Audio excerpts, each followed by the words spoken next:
Peace family, welcome to African Esquire TV. I'm your host Tierney Cherie. Before we get started with today's video, if you are watching on my YouTube channel, African Esquire TV, please do like, comment, subscribe, hit the notification button, but it's also important if you could please add yourself to my Telegram channel. Telegram is a decentralized platform where I post my videos and anytime I'm doing an interview or anything like that as a means to update everyone. So if you could please add yourself to that, the link is down below.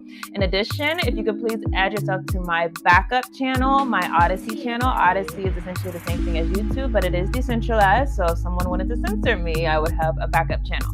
So today what we're going to talk about is what many of you have probably seen by now. There was a concert last weekend. Well, it was more of a festival, I would say, last weekend. And it was Travis Scott who was the one hosting it. And obviously, we've heard by now there have been a number of fatalities reported at this specific event. So I'm going to just play a quick clip just in case you haven't seen this specific clip of what happened.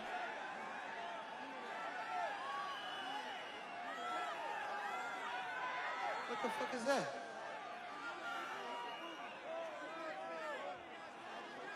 If everybody good, put a middle finger up in the sky. Okay, where my guy, man? Come on.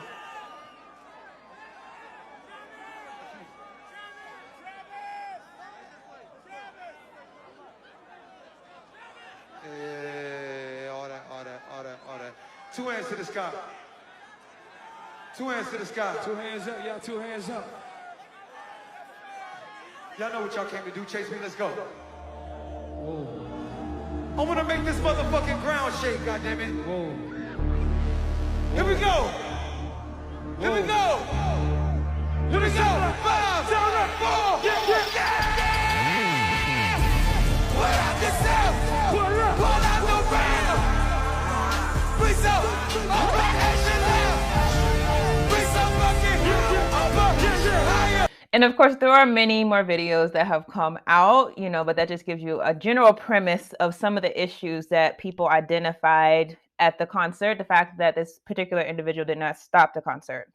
Now, I know that there's a lot of other things said about this concert that I will not cover in this video. I heard a lot of things on the internet, and I want to be specific about what the intent of this channel is. This is a Pan-Africanist channel, and as a Pan-Africanist channel, I believe that we push forward on things that unite Africans and not things that divide Africans. So, for example, many of you know that I'm a Christian.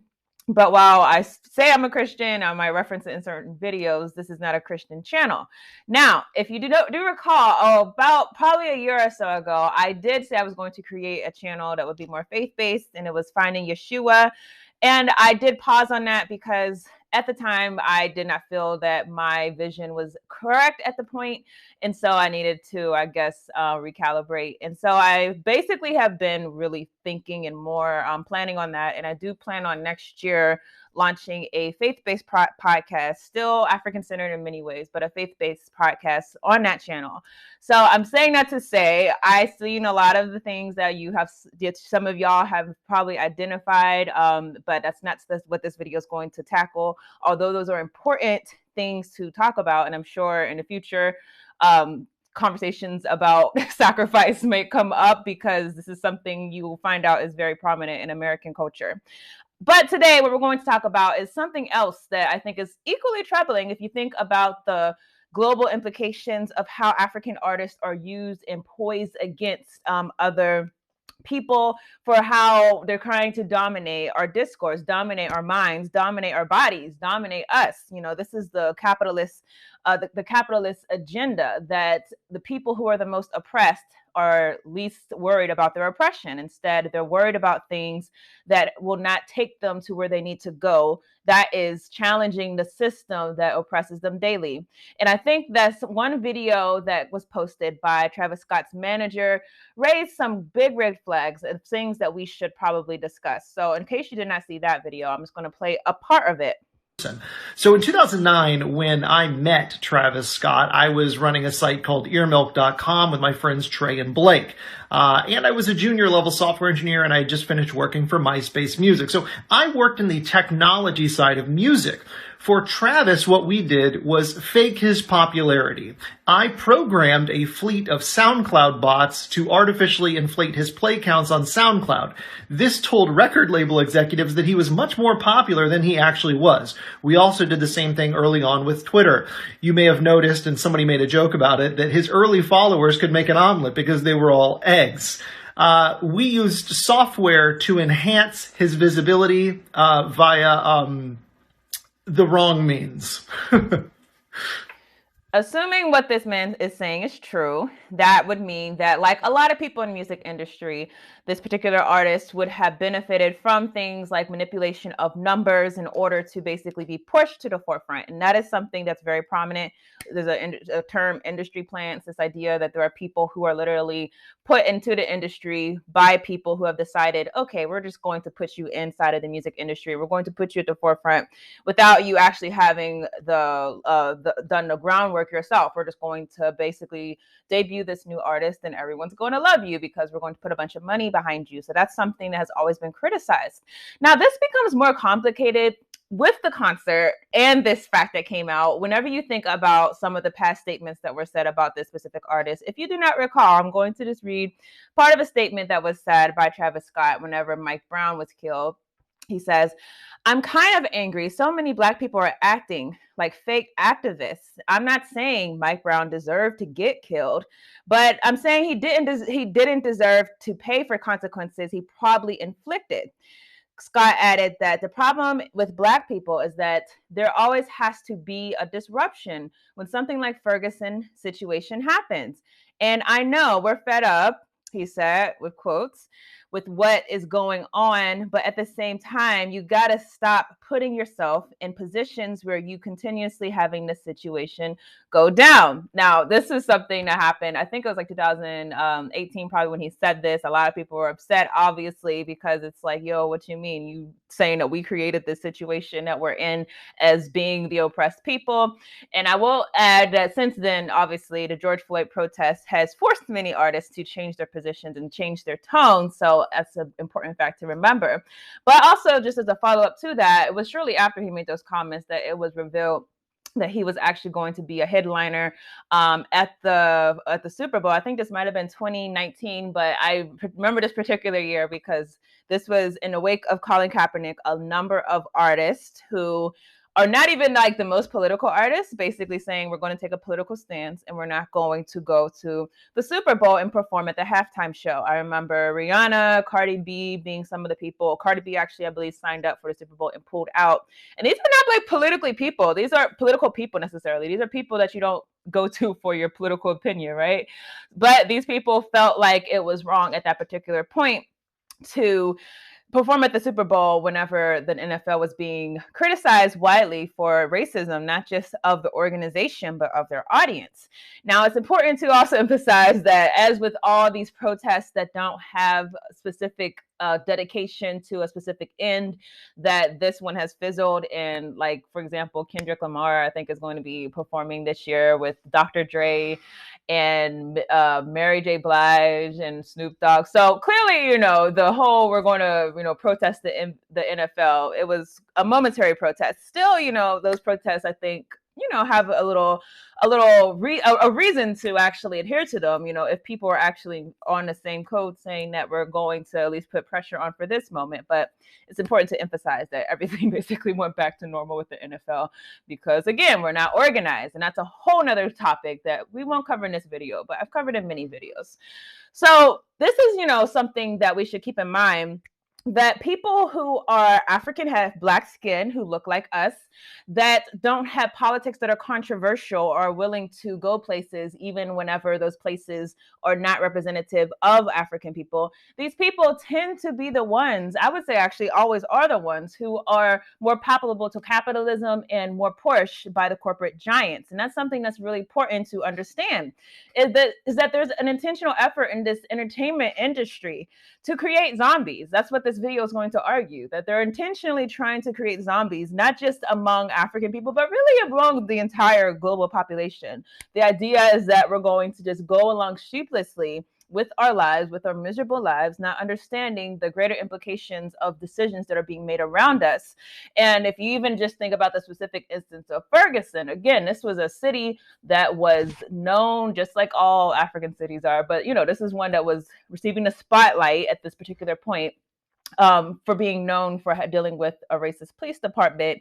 And at this particular time, you can have someone that could look at this situation. It should be pretty black and white. You don't shoot a kid down and leave his body out in the street for hours. No, I don't care what he stole from the store. That's pretty black and white. And yet you could have a neutral position, a neutral political position. Those are the things that the corporation sees, because they don't want there to be any identification of the issues that our people face. So today we're going to talk a lot about this. We're going to talk about this in light of Travis Scott, always understanding that he's not the only one, and he will not be the last that is used by the global capitalist giant that always seeks to find ways to keep us off of our tasks. But before we get to that story, I do want to cover some different news that's happening around the African world. So let's go to our next segment.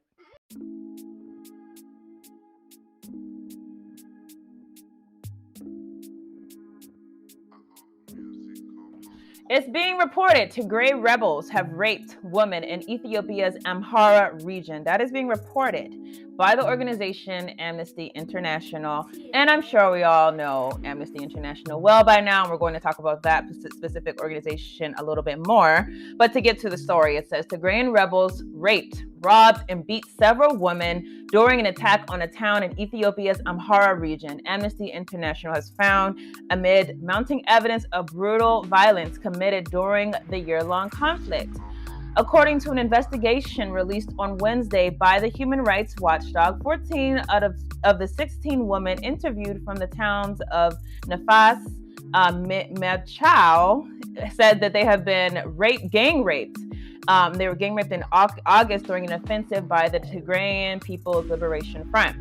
Now, of course, this is important, number one, because the big narrative that was going around from Amnesty International, from the United Nations, from different human rights organizations, was that there was a systemic effort by Eritrea to do similar rapes to the Tigrayan people.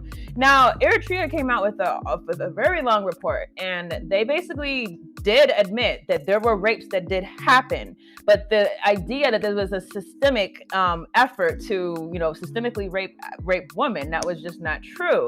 And as they said in a report, unfortunately, whenever you have these types of things happen, there are people who do horrible things. And so they admitted, yes, we agree that rapes do happen, but to act like this is us just going out there purposely raping women, that's very different than that. Yet here we go right here, the same people who were using that as a way to get sympathy in the world. And if you're not understanding why I'm, beating down on these people a little bit more, it's because they're being funded by the United States and they're being supported by the United States, the TPLF. And so these same people are now being accused of having done the same thing. Of course, there will not be reports coming out about TPLF having a systemic effort to rape the people of Ethiopia, because those types of narratives only go one way. They go the way of the countries that are trying to be the purveyors of imperialism inside of the African continent. And of course, Ethiopia right now is facing a very grave threat to their sovereignty, and that is not what the United States wants to do, get sympathy for Ethiopia. Instead, they want to see regime change. That's what all the signs are showing, as well as regime change inside of Eritrea. So these are the things happening. And of course, we always want to take note, because we're going to see very different response, I promise you, from what you saw whenever the same reports were being released about the Eritrean forces. You're going to see very different reports, and responses from these big newspapers than what you'll see from this new report that has come out about Tigrayan rebels. De Klerk is dead. You heard that. South Africa's last apartheid president, F.W. de Klerk, dies. F.W. de Klerk, who, this is the horrible thing, shared a Nobel Peace Prize with Nelson Mandela. Not sure why he wanted to agree to that. As Africa's last apartheid president, oversaw the end of the country's white minority rule. He has died at the age of 85. Frederick Wilhelm de Klerk, he died after a battle with cancer in his hometown in Cape Town. and a spokesperson that's from his foundation, they said that de Klerk was a controversial figure in South Africa, where many blamed him for violence against Black South Africans and anti-apartheid activists during his time in power. And some white South Africans saw his efforts to end apartheid as betrayal. Now, of course, despite the fact that he's guilty of all this violence against Africans, indigenous Africans inside of South Africa, he did not pay for that. He has not been convicted of crimes. He got to live out his happy life in his hometown and died of natural causes. This is the horrible, horrible contradictions of international law, where you have Africans being slayed, you have no consequences, whereas if it was Europeans that faced these same atrocities, you would see tribunals, formed. Instead of a peace and reconciliation commission, you would see people hanging on gallows like they did after World War II. Now, my brother Shakara, he posted on Twitter, he said, "De Klerk is dead. Let the neo-colonial pantomime begin."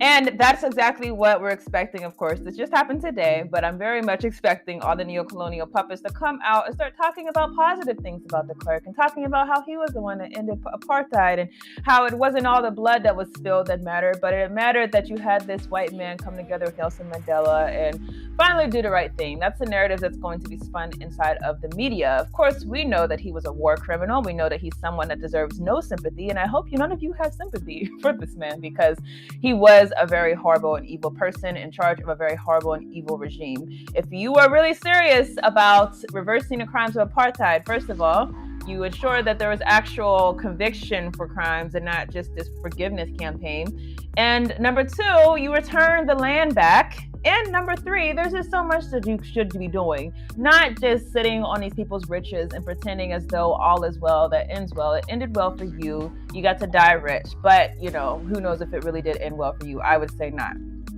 Where is Kamala Harris? That is the question that is being asked. Now, I spoke about this inside of a video I did recently about Kamala Harris getting the Divine Nine to help her and Joe Biden out with the election. And this is kind of funny because I made the same observation. I didn't see her around really after she was elected. I mean, I hardly see the woman. Now they're saying she's been vice president for a year. So where exactly has Kamala gone? Her appointment as Joe Biden's VP was held as a historic victory in the making of a new political star. What happened? The historic nature of Kamala Harris's election as the first female vice president of the United States seemed to creep up quietly around Election Day, when the inauguration followed a few weeks later. The new VP was to have her day in the sun. Represent in suffragette purple, Harris drew every eye at the ceremony. Biden relegated to the role of supporting actor, which is kind of funny if you think about it, that this was actually his day getting into power and her day basically getting into taking the back seat. But he was willing to let her take the spotlight because he knew what it really was. Given Harris is without a doubt the most important vice president since FDR, because Biden is so old and the likelihood of him standing for a second term as a result is so remote, is her vanishing act by choice or at the behest of Biden's advisors? So this is basically what you get for being a political puppet. If you are Black in this country, you get to basically be the person that comes in whenever we need a photo op or whenever we need someone to calm down the Negroes. But whenever we need policy decisions made, that's not where you're going to be. Instead, you'll just get to be the first Black president, first female vice president. And I don't think that she'll be the first either female or Black or Asian, whatever, vice president. I don't think that's going to happen. A lot of people don't like her. A lot of people don't know what she does. And a lot of people are kind of like forgetting about the fact that she's even in the White House. And so because of that, who are the Democrats going to use next time around? I don't know. I don't know if they have a trick up their sleeve. Something tells me it's going to be the same old pundits and the same old political puppets whenever they want to appeal to our community.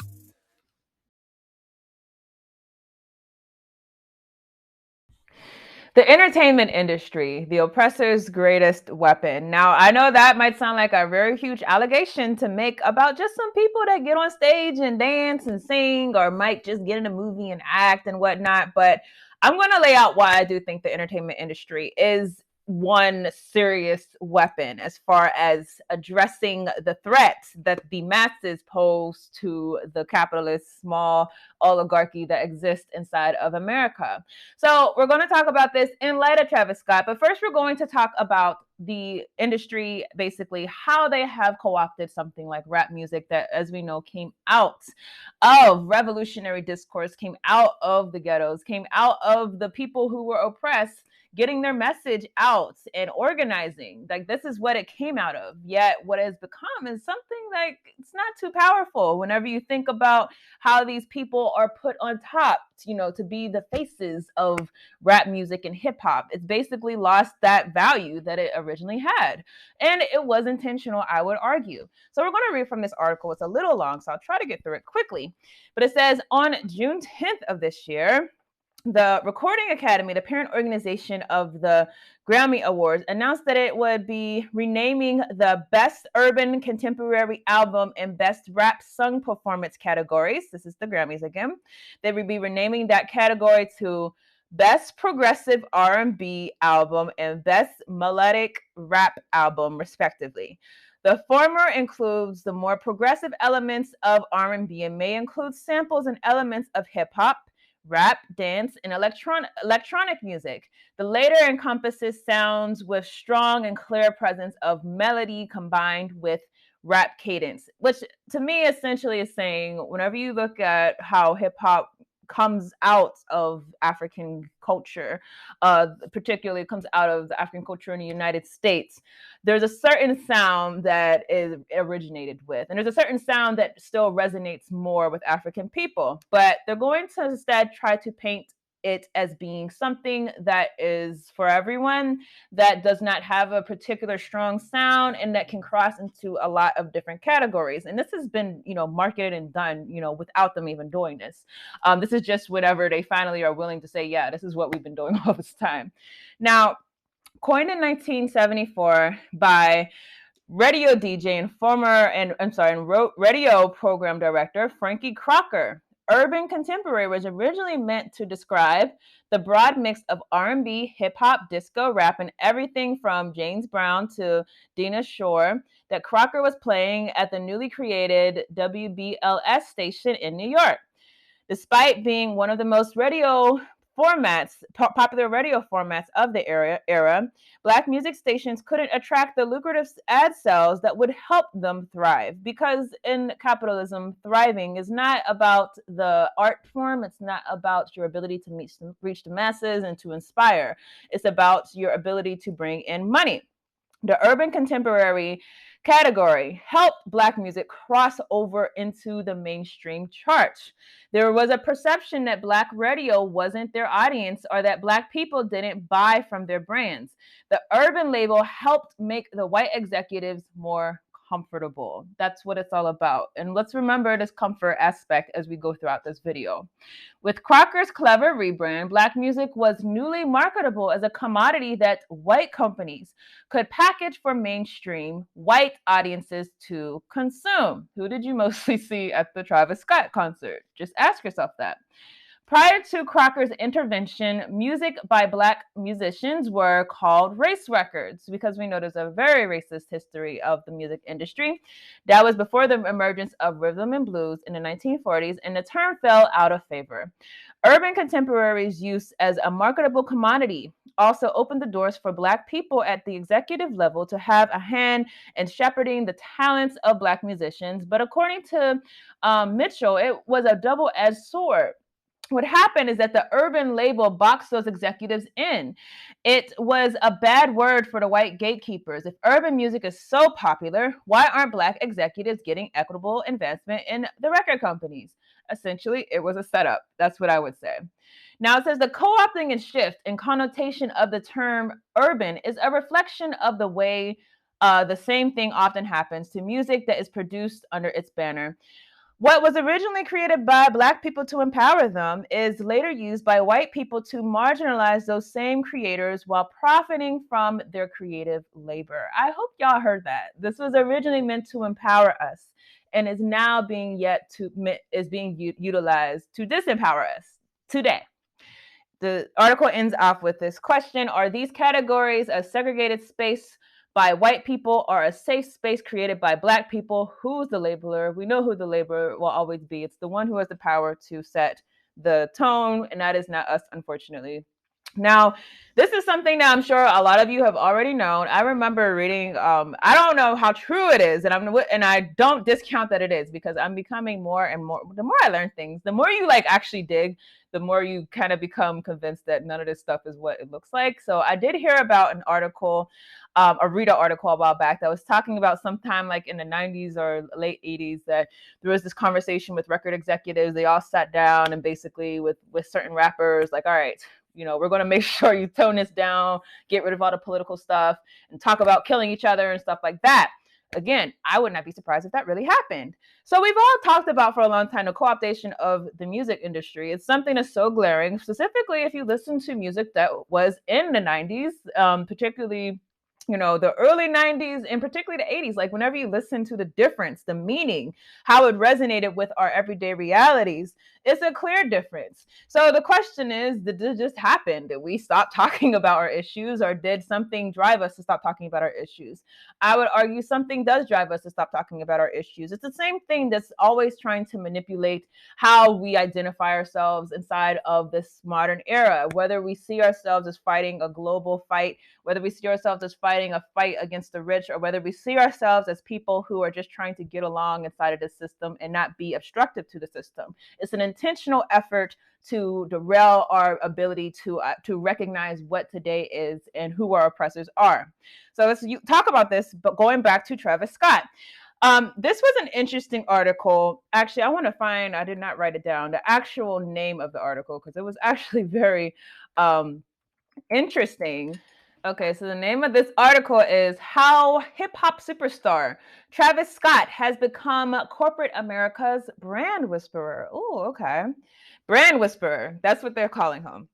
Now, it says 3 years ago, Travis Scott made the 30 under 30 list based on music credentials. Now he's helping these major companies rethink their brands and changing how celebrities and corporations interact. Okay, well, let's get into how he's doing that.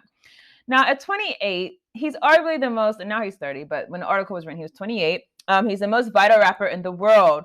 They said since making the Forbes 30 under 33 years ago, he has made us look smart, earning more than $100 million of chart-topping singles, including a platinum album and also top-grossing rap tour in 2019. The later is key. Scott is famously racist. I don't know if I'm pronouncing that right. Raucousmc. He takes the stage. Fans are ragers, and he is La Flame. What's far more interesting, though, is how La Flame lights up the business world.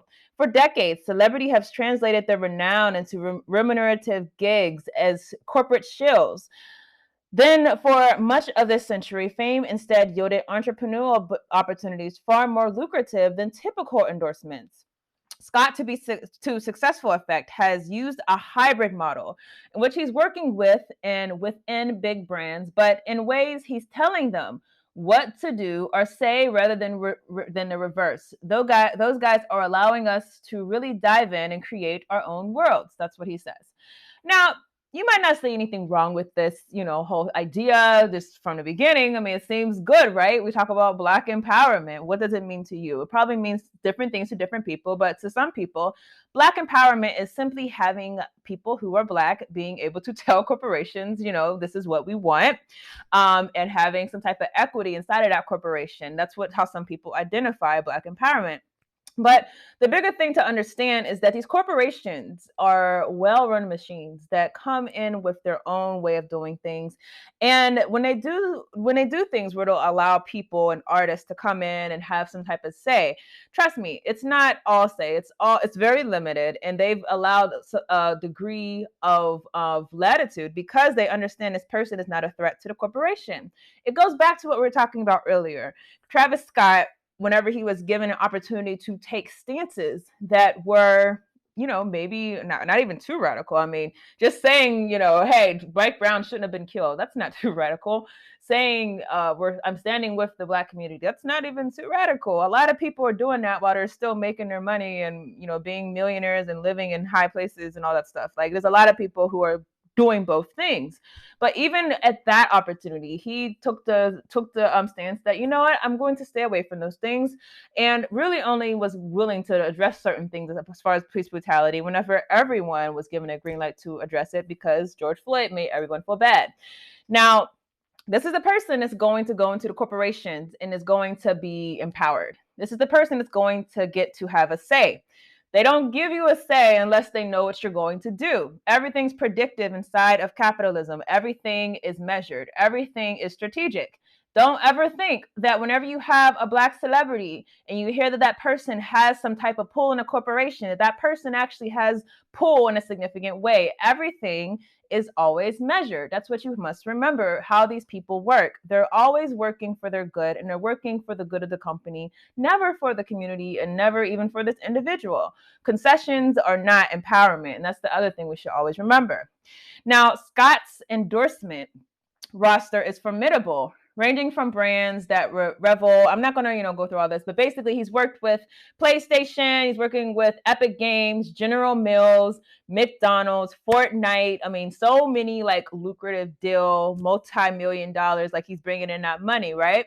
And this I actually did think was significant. So we know Kanye West had the Yeezy sneaker with Adidas, and Scott also had gotten a sneaker deal. Now, these sneakers were selling for, oh my gosh, one person actually was selling them for $10,000 for a pair of sneakers. A purple pair, that's kind of hard to say, carried $22,500 price tag. I mean, that's crazy. I really did not know like that people sold shoes for this much.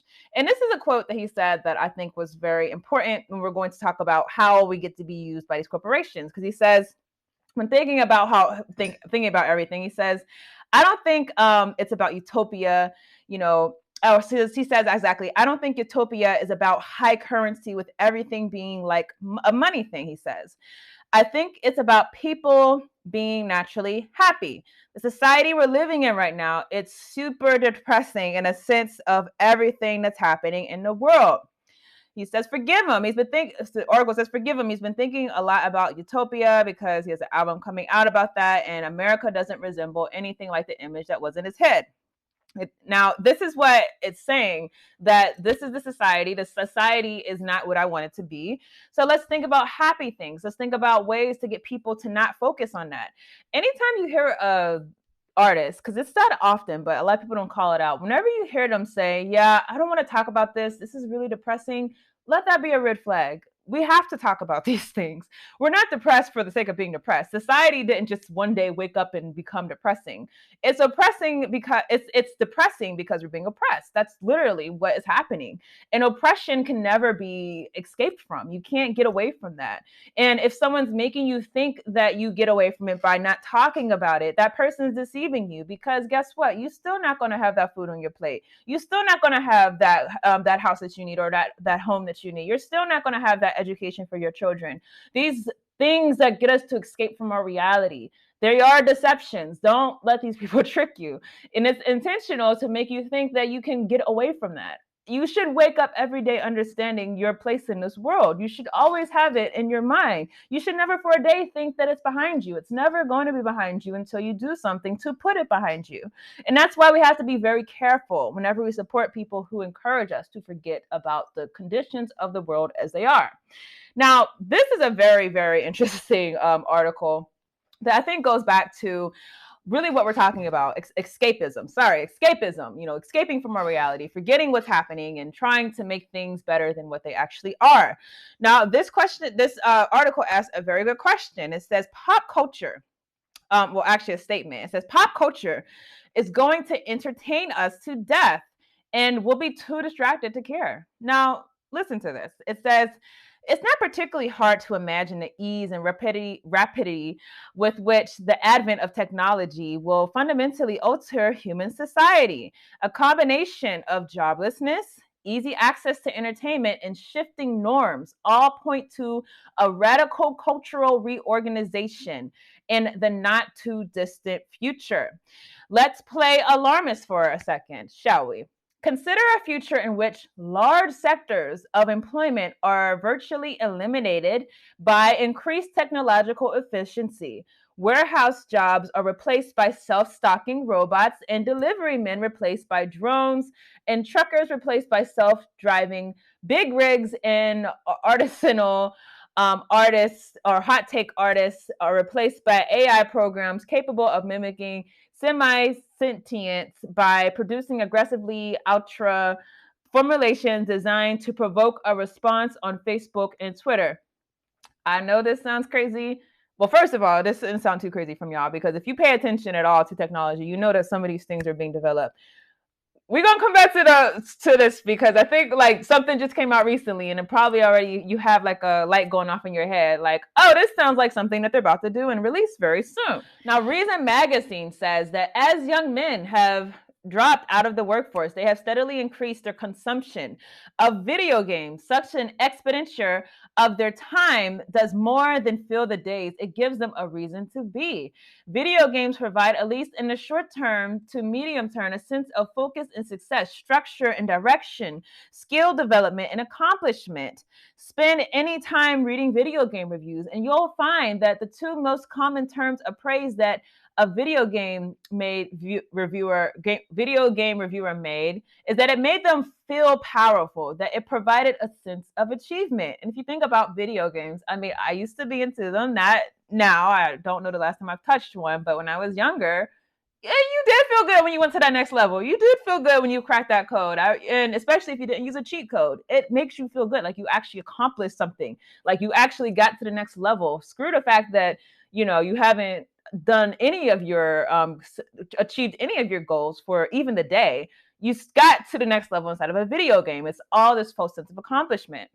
Now, it's a simulation of being an expert. Think about that. Like, think about people who are actually experts at video games. Some people, like, I remember there's some people who knew how to make like things happen in video games, who knew for a T that they could manipulate these characters and they can make it go a certain way. They really felt empowered.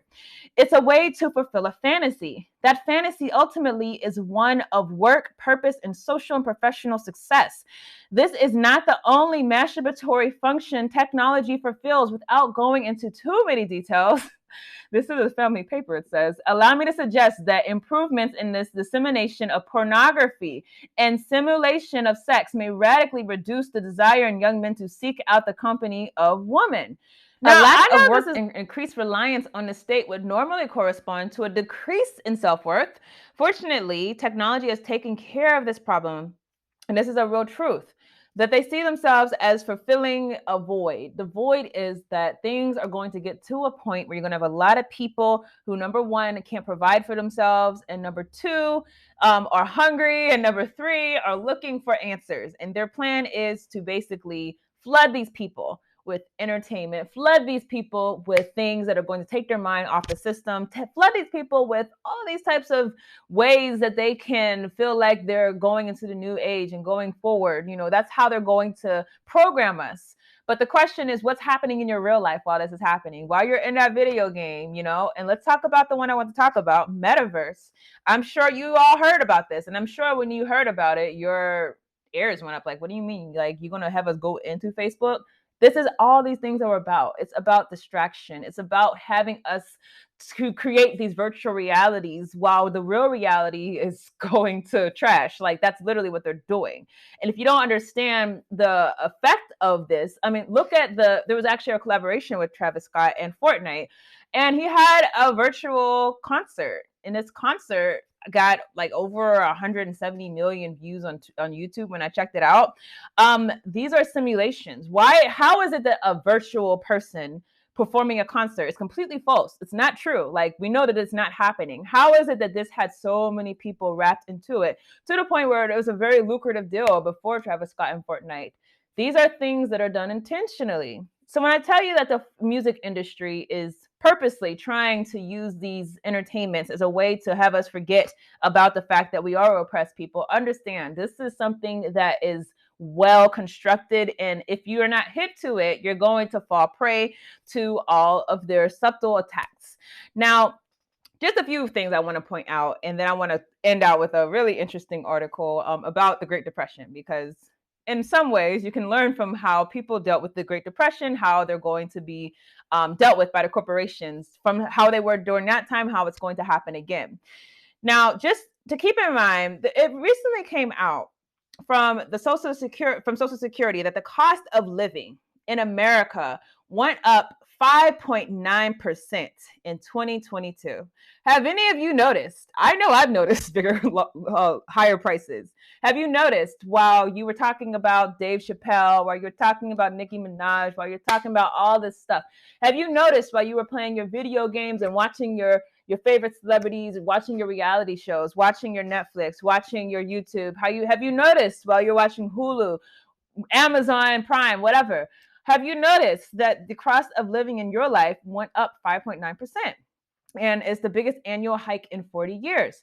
Well, if you did not notice, let me read off to you some of the things that have went up. Groceries have increased 5.4% over a year. That's right. The food you eat went up in price. The particular cost of bacon went up 20%. Beet roast went up 25%. And then poultry, fish, eggs went up 11.9%. Fast food prices increased 7.1% compared to last year. The cost of filling up gas, and I know that's probably the time where we actually focus, because you notice, like, when you filled up that gas tank, wait, how did you go up all that much? It said the cost of filling up gas at the pump has risen 49.6% over the last 12 months. Energy prices as a whole have risen in the United States 30%. The U.S. Energy Information Agency predicted that households will spend 43% more on heating and 30% more on natural gas this winter. That's not a little bit. I mean, actually, I feel like I need to turn my heat down reading that, because 43% more. That's crazy. The cost of cars increased. Used cars. People need cars to get places, right? The new vehicles went up 9.8%, and rental cars went up 39.1%. Other important increases include appliances, hotel and motel rooms, 25.5%, furniture, 12%, moving and freight costs, 7.9%, postage stamps, or postage period, 7.2%, garbage and trash collection, 5.3%, tobacco, 8.5%, computers, 8.4%, sporting goods, 8.7%, camera equipment, 5.5%, and dry cleaning, 6.9%. This is real life, y'all. And guess what? I haven't seen all these things trending, but we're trending with other things, trending with meaningless things. We're all in this virtual reality, interacting with things that have no effect on our lives. Like, as much as I was interested maybe in the Dave Chappelle story, guess what? That did not change my reality at all. I don't know about y'all, but it did not change my reality. It didn't change the fact that my prices went up. It didn't change the fact that we're in this position and we don't know how to get out. No, it didn't change any of that. But these are the things that we spend most of our time talking about, most of our time focusing on our platforms. I heard that story recycled so many times on so many platforms with even a minimal of class analysis or anything, nothing. We're so focused on these things that have nothing to do with when you walk out and when you go back in, nothing to do with it. But you will talk all day about things that are abstract, things that are far away from you, almost putting you inside of a trance, a supernatural trance where you're so focused on these celebrities and these trending and this person and that person, and you're not focused on your own self. These are the implications of what this does for us. It keeps us inside of a coma even when things are going wrong. And I want to emphasize before I go to this last article, this is not just America. I'm sure you all know that if America catches a cold, the whole world goes down. And we know that Africa, the most sacred continent for African people, I hope, yet the most vulnerable place, despite it being the most minerally rich place, it always is the case that these things hit hardest at our mother Africa. And I did want to point out that during COVID-19, the impacts on poverty and inequality across the African continent left more than 30 million people in extreme poverty, meaning they must live on less than $1.90 a day. Unfortunately, this number is expected to rise even further to 39 million people in 2021. This means that by 2021, this article was written last year, 34.4% of people in Africa will be living in extreme poverty. Now, I wanted to make sure I mentioned this because I see the same things happening everywhere African people are. It's not just an American thing. I think that's something that's serious. How often is it encouraged by these platforms for Africans to talk about African problems? And I mean African problems, I don't mean the fact that Africa didn't get as much recognition at the Grammys. I mean the fact that if you're inside of Africa, your people are being raided constantly. Your people are being used. Your people are being exploited to the utmost degree. And yet, when I was in Ghana recently, like I didn't see anything because I checked social media. I didn't see anything that made me think that situation was what it was. I didn't see anything.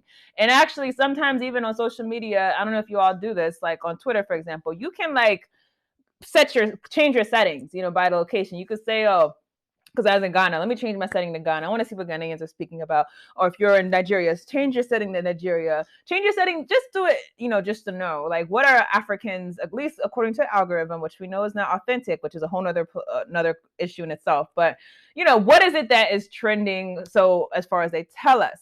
And you don't see, poverty. Like, the closest you might have seen, like, those types of things was when South Africa was popping off. But guess what?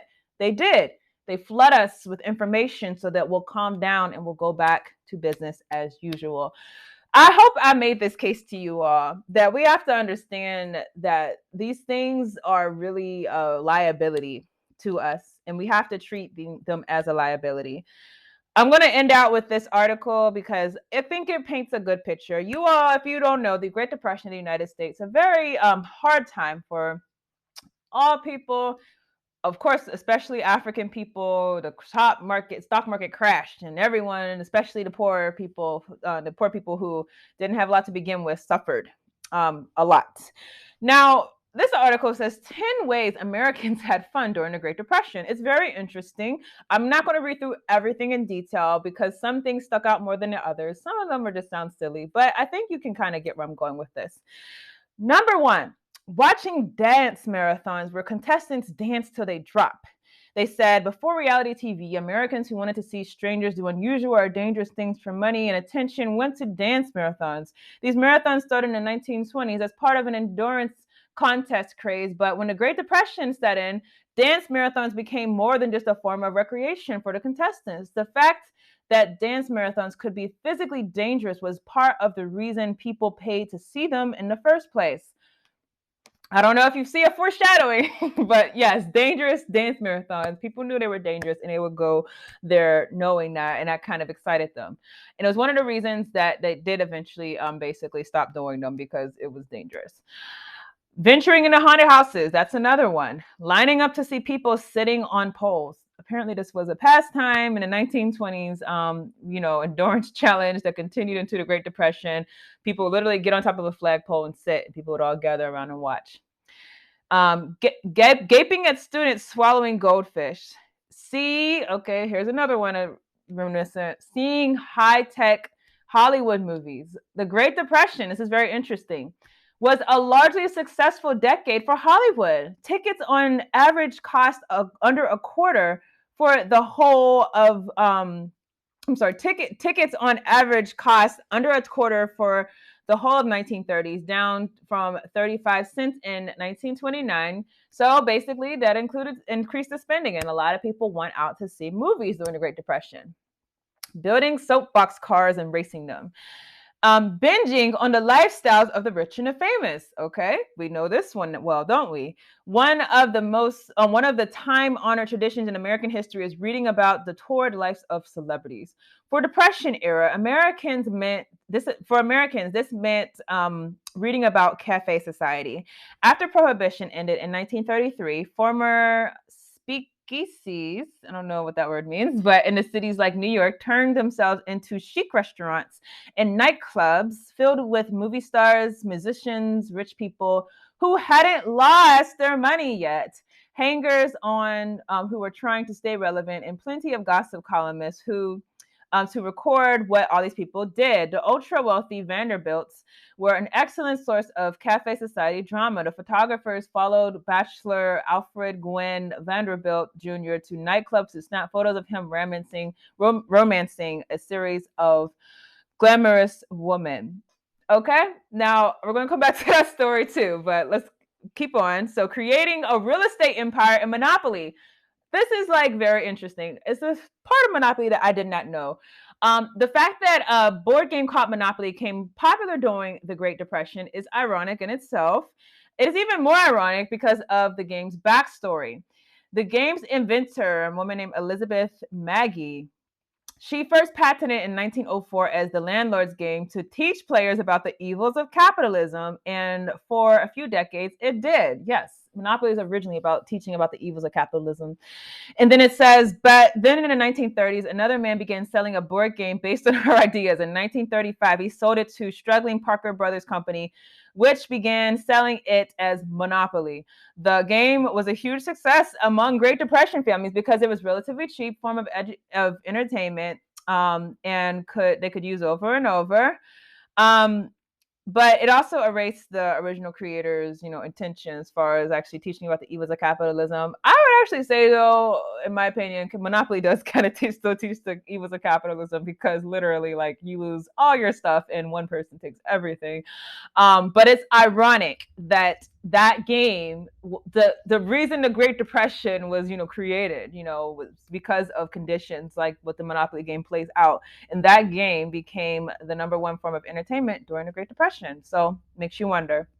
And just to finish off, reading the comics and complaining about how political they were, and then tuning into hit radio shows about mass Avengers. Now, what is the common theme in all of these things? These are 10 things that people did at the worst point in modern American society for everyone. We know for Africans, it's always been the worst point for us.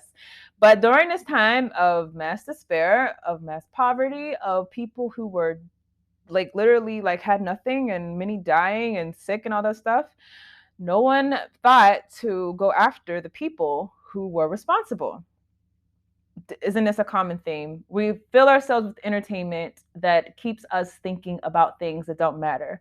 We fill ourselves with things that are going to give us the ability to not face our reality.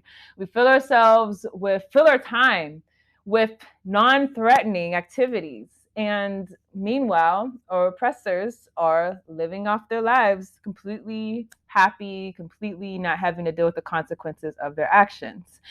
So I hope you understand when we talk about the entertainment industry as being capitalism's biggest weapon to keep people asleep, this is because it gives us the inability to do what we need to do. Be out there being political, be out there being in organizations. I say all the time, not just because I love Kwame Ture, but because I love when I understood what he was saying, that we all have to be in organizations. I'm sure that is something that most of you write off, but I have to keep saying it because if you're not an organization, you're really not doing anything about our conditions because it can't be done individually. And yet, most of us are not in organizations. Most of us don't even attend another organization's programs. Most of us keep to ourselves. This is how they'll keep having power over us if we don't learn our lessons from the past and see where things are going. Because if you do not know, it's only getting worse and it's intentionally getting worse. So that's what I have for this video. I love to hear your thoughts. I will see you all in the next video. Hey family, this is Tierney Cherie. I'm here to make an announcement that I'm very, very excited to make. I'm excited because I really think this is something that is important for our people. Otherwise, I would not have devoted so much time and energy towards it. So I finished my first book, and the book title is Fostering False Identity, the Child Welfare System's Design of Social Control of the Black Family. Now, why is this book something that I think will be very important for our community? Well, number one, it's dealing with the system of white supremacy, particularly the way that the system has targeted our children. If you don't know, our children are literally our future. Without our children, we have no future. And so understand that the system is very crafty when figuring out what to derail first. And to me, it's no mistake that the system particularly went after the Black family. If you look at what happened whenever we were enslaved by this system, and continues to go after the Black family, continues to go after Black children, continues to try to villainize African parents. So for that, I wanted to particularly talk about this subject. Now, the other thing that the book will deal with is our African identities. Why is it that our African identities are a threat to this system? Why is it that whenever we want to identify ourselves as being African, we get so much drawback inside of the Black community?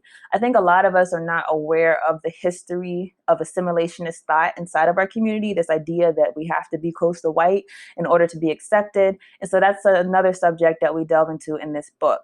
So I'm hoping that anyone who is, obviously, if you're a parent, a Black parent, and you really want to understand why it is that these systems are going after your children, I encourage you to read this book.